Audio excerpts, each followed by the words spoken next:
Bonjour, aujourd'hui je vais vous parler des MIO. Les MIO sont la messagerie instantanée du Cégep de l'Outaouais. C'est un peu comme Outlook et ça vous permet de communiquer rapidement avec vos collègues de classe, vos professeurs ou encore avec le personnel du Cégep de l'Outaouais. Quand vous avez un nouveau MIO, vous avez une notification dans le haut, un coin, à droite. Vous pouvez voir ici un nouveau MIO. Vous pouvez cliquer dessus pour vous rendre directement dans votre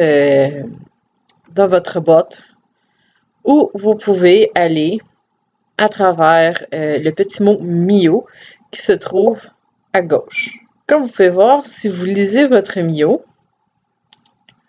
et que vous retournez à la page d'accueil, la notification a disparu et vous devriez y retourner par le petit hyperlien MIO. Vous pouvez changer le thème visuel de votre interface via les trames proposées. Exemple ici, je change pour la grenouille. Vous pouvez voir si vous avez répondu au MIO ou si vous l'avez transféré via les petites iconographies qui se trouvent à la gauche de la liste. Vous avez de qui ça provient.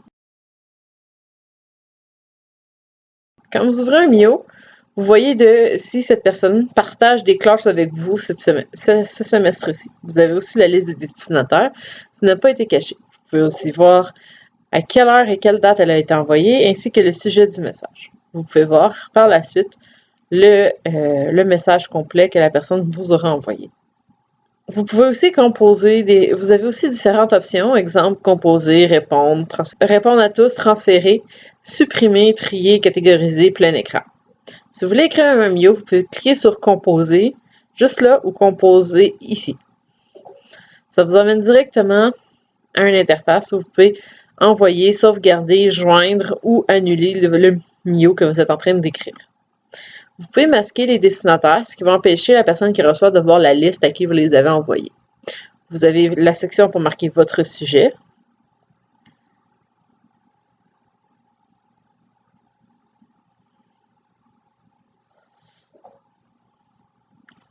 Vous pouvez joindre les fichiers et ici, vous pouvez voir, j'ai ma signature. Vous pouvez écrire votre MIO. Et vous pouvez aussi choisir votre destinataire.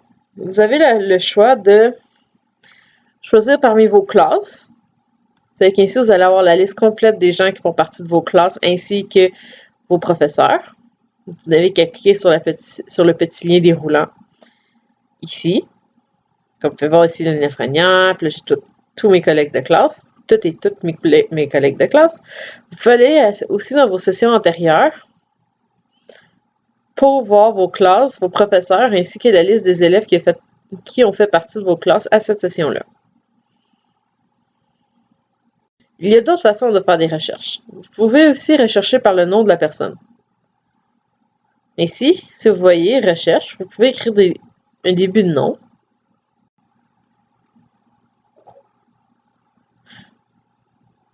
Exemple ici, Sylvie. Et vous aurez affiché 50, maximum de 50 résultats. Si jamais le nom que vous cherchez n'est pas là, vous devrez continuer votre recherche en ajoutant des critères de recherche, puisque il y a un maximum de 50 noms qui vont apparaître. Vous avez aussi le droit à un maximum de 75 destinataires. Comme vous pouvez voir, vous pouvez vous ajouter simplement en cliquant sur les noms. Et vous avez divisé selon si c'est un employé, un enseignant ou un étudiant. Vous pouvez supprimer les noms ajoutés en cliquant sur la petite poubelle qu'il y a sur le côté. Lorsque vous avez un nom, quand votre liste de destinataires est prête, vous cliquez sur sauvegarder. Et vous allez voir dans l'icône jaune la liste de destinataires. Si vous faites prévisualiser, vous allez voir que c'est comme ça que ça va être affiché. Vous cliquez sur envoyer, mais comme nous, on ne désire pas l'envoyer, on va cliquer sur sauvegarder. Là, si vous allez voir dans les brouillons, pouvez voir qu'ici, il y a votre titre. Il y a votre courriel que vous avez commencé à envoyer. Vous pouvez joindre en cliquant sur Fichier, exemple image, ici, télécharger, et voilà, votre fichier est présentement accessible à la personne qui recevra le courrier. Vous pouvez cliquer sur Envoyer, mais comme nous, on ne veut pas l'envoyer, on va cliquer tout simplement sur Allumer. Là, nous, on va dire oui sur l'interface, mais vous pouvez cliquer non si jamais c'est une erreur que vous faites.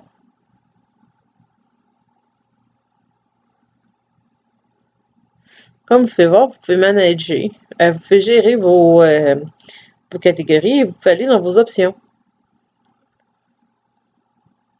Ce qui vous permet d'envoyer un courriel à chaque fois que vous recevez un MIO à votre adresse courriel ou encore de marquer votre signature automatique.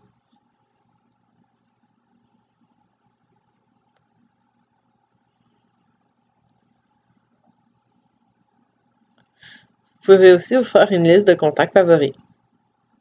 Et voilà la gestion des catégories. Vous pouvez ajouter ou supprimer des catégories de MIO, ce qui vous permet de les classer.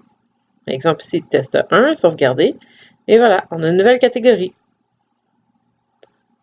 Si on veut l'enlever, on pèse sur le petit clic rouge et voilà. Sur ce, au revoir et merci d'avoir écouté. Bonne soirée.